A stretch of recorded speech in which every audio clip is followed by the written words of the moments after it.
Hey guys, what's going on? It is Ash here coming at you today with some strategy for using bowlers at Town Hall 10. Now, I have shared a decent amount of bowler content for Town Hall 11. However, I realized that I've only shared, I think, maybe one video dealing with bowlers at Town Hall 10. So today's episode will be specifically how to take out these ring bases using level 2 bowlers. And all of these replays will be without max heroes. So I think that's important to show that you can definitely use these strategies not having 40-40 on your heroes. So 2 bases will be against ring bases, and 1 will just be against a random trophy layout at Town Hall 10. So there's going to be a similar theme to really all these ring bases, no matter if you're Town Hall 10 or Town Hall 11, and that's basically establishing the funnel to get to the core. That's the #1 goal, the #1 objective on these attacks. So here, you're going to see French uses a really good tactic. He's going to do 2 separate bowler walks, and these bowlers, because the core is so dense defensively and the perimeter is so weak, most of the time against these ring bases, you have to obviously make sure that you're not going into a specifically super heavy area, but most of the time, these bowlers around the perimeter will actually be able to stay alive the entire raid because 3 healers is enough because the defense is so dense in the center, the core is relatively weak. So you can see these bowlers doing well against around the perimeter, and that's all you have to do. Against a base like this, if you want to try this tactic with the 6 healers, go ahead and first choose your entrance on the base. So I like attacking a base kind of like French did here, from an angle where you're hopefully in a perfect case scenario. It didn't really work out perfectly here, but hopefully you'll be engaging that clan castle at the same time as hopefully the archer queen, basically in the middle of the base. You really want to work the attack so you're freezing as much as you can. Ideally, a multi-target inferno tower, the enemy queen, and the clan castle troops as you go ahead and poison them.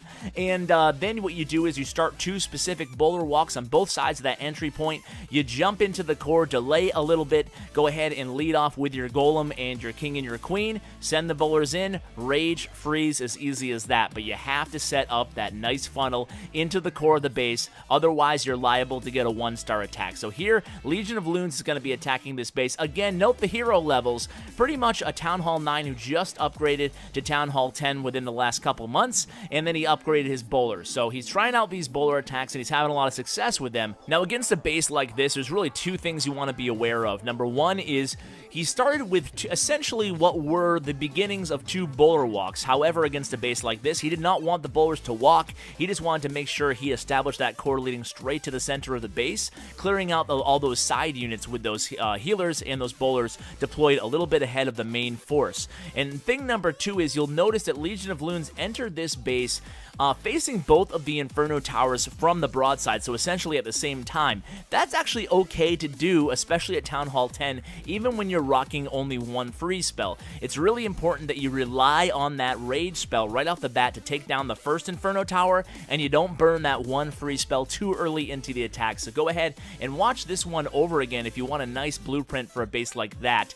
Another popular base design. And speaking of popular base designs, this is the more traditional 4-corner ring base here, attacked by Emok, a great attacker from Battle Elite. Emok, I noticed, always starts out with a lure, and he's really smart. He brings 1 hog and 1 giant, the giant to tank a little bit, and that hog to finish off the lure. Sometimes in an area where you'd normally bring 3 hogs to execute that trigger on the clan castle, you only actually need 1 giant and 1 hog, saving you 5 army space. Why not, right? So he goes ahead and he lures. He uses the Queen Royal Cloak ability to take care of the clan castle. It's good value here because you'll notice he's only still used 10 troop space, plus obviously the Queen Walk and the funnel going on, but as far as getting rid of that clan castle, only costs him 10 troops and an Archer Queen ability. That's not bad value at all. So he's going to go ahead and use the same principle we saw on the first attack, right? So you want to make sure you're hitting the base in 3 areas, essentially, on any of these ring bases, no matter if you're using bowlers or you're using Valkyries. In one corner, you're going to have your queen doing a queen walk. In another corner, you're going to have your bowlers clearing out that area.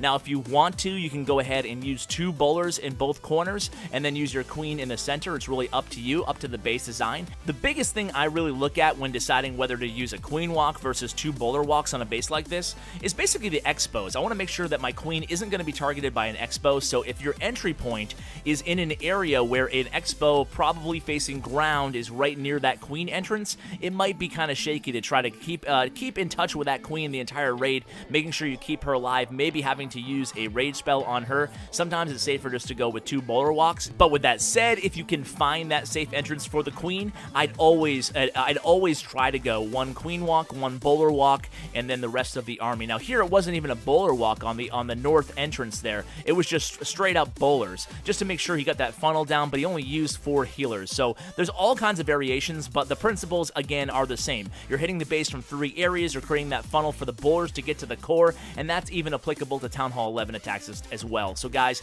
wishing you the best of luck in your bowler attacks at Town Hall 10. Hope this video was helpful. Let me know in the comments below, and as always, take care, guys.